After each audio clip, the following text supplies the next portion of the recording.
An IMP file is generated during Audacity's import process. Temporary data that helps the audio editor manage incoming audio files and project references.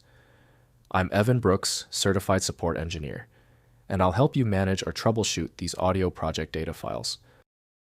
I always keep a magic software utility on standby for the toughest IMP files.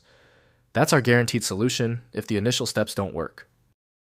IMP files are data files associated with Audacity's audio import process storing intermediate audio data during project loading and format conversion. They serve as temporary staging files while Audacity processes and imports audio content into the editing workspace.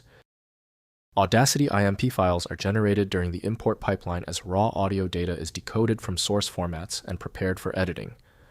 They store uncompressed PCM data blocks that are subsequently incorporated into the Audacity project's block file structure. Audacity from the Audacity team offers a certified solution for the IMP file type. The file's embedded scripts necessitate a sandboxed environment not offered by Windows. Windows uses temp files for caching and processing, but they rarely need to be kept.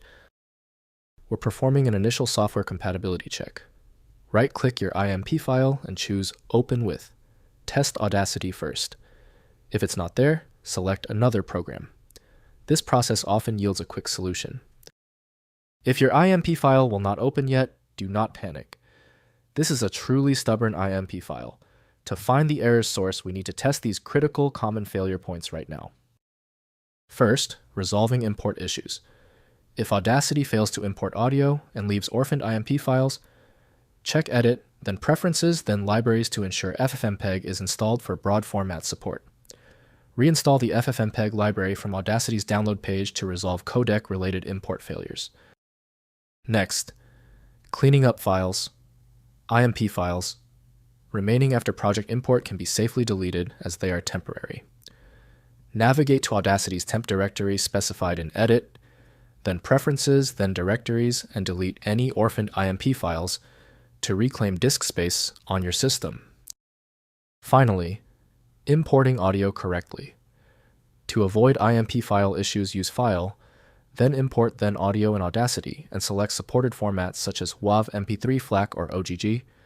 For problematic files, convert them to WAV format, first using FFmpeg or VLC, then import the converted WAV file into your Audacity project. If compatibility checks failed, it is likely because the file extension name is shared by different developers for unrelated formats, causing your PC to use the wrong reading language. To help resolve this, you might consider a tool with autonomous file reading capability that is designed to look past the extension name and inspect the internal data structure directly.